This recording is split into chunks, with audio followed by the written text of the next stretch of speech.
अस्सलाम वालेकुम, आप देख रहे हैं जॉन न्यूज़। मैं हूं नाइला असगर। हेडलाइंस आपने जानी, सियासी मंजरनामे से हम आपको अपडेट करें। नए आम इंतखाबात कब तक कराए जाएंगे? नून लीग और MKM के दरमियान इख्तलाफात सामने आ गए हैं। ज़राए के मुताबिक वज़ीर आज़म शहबाज शरीफ फौरी इलेक्शन न कराने के हामी हैं। दूसरी तरफ मुत्तहिदा कौमी मूवमेंट ने फौरी इलेक्शन में जाने की तजवीज़ दे दी है। राय का इख्तलाफ सामने आने के बाद वज़ीर आज़म ने तमाम इत्तेहादियों का मुश्तरका इजलास बुलाने का फैसला किया है। इसी पर बात करेंगे डॉन न्यूज़ के नुमाइंदे जावेद हुसैन से। जावेद बताएगा, नए आम इंतखाबात से मुतालिक सियासी जमातों की जानिब से किन तहफ़्फ़ुज़ात का इज़हार किया जा रहा है? जी देखें, ये MKM पाकिस्तान जो है वो हुकूमत की इत्तेहादी जमात है और आज जो है वो इनके जो रहनुमा है खालिद मकबूल सिद्दीकी, उनको वज़ीर आज़म ने ख़ुसूसी मुलाकात के लिए बुलाया हुआ था। और आज मुलाकात में जो चीज़ें वज़ीर आज़म ने अपने इत्तेहादी के सामने रखी, उसमें खास तौर पर जो माशी सूरत हाल है, जिसमें पेट्रोलियम मसनूआत की कीमतों में इजाफे से मुतालिक था, और इसी हवाले से जो आगे की सियासी हिकमत अमली है वो उनके सामने रखी। तो जिस पर अभी जो है वो MKM पाकिस्तान की जानिब से मौक़िफ़ सामने आ रहा है कि उन्होंने कहा है कि पेट्रोलियम मसनूआत की कीमतों का जो बोझ है वो बराह रास्त गरीब आदमी पर मत डाला जाए, और इसके लिए पॉलिसी वज़ह की जानी चाहिए कि एक आम आदमी और अमीर तबका जो है उनमें एक फर्क रखा जाना चाहिए, और इस तरीके से ये कीमतों का जो फर्क है उसको मुंतकिल किया जाना चाहिए। इस हवाले से उन्होंने ये भी कहा कि आम इंतखाबात जो है वो फौरी होने चाहिए, और इस हवाले से जो इस्लाहात है वो एक हफ्ते में की जा सकती हैं, और फ्रेश मैंडेट लिया जाए ताकि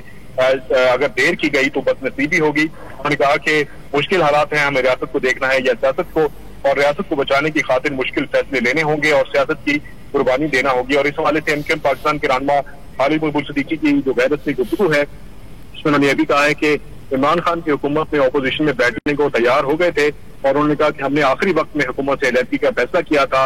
उन्होंने कहा कि हमारे पास दो ऑप्शन थे, एतमाद का या अदम एतमाद का, और आर्मी चीफ की मुद्दत मुलाजमत में तौसीक के हवाले से उन्होंने कहा कि ये जो मामला है इस पर कानून साजी की जाए, कर ली जाए, ताकि बहस ही खत्म हो जाए, और बर वक्त फैसले ना होने हुए तो आने वाले मुआशी हालात मजीद अबतर होते दिखाई दे रहे हैं।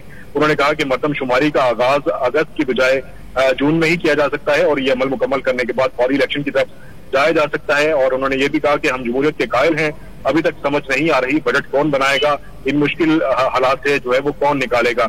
मुआहिदों से मुतालिक उनका ये मानना है कि ज्यादा अमल दरामद जो है वो पाकिस्तान तहरीक इंसाफ की हुकूमत में उनके साथ हुआ, और उन्होंने कहा कि हम छीनी गई 14 जो सीटें हैं वो वापस लेना चाहते हैं। और इस हवाले से उन्होंने कहा कि जब सिंध हाउस में उन्होंने देखा कि 20 मुनहरिफ अराकीन जो है वो हुकूमती जमात के जो है वहां पर मौजूद थे, तो उस पर उन्होंने अलहदगी का फैसला किया।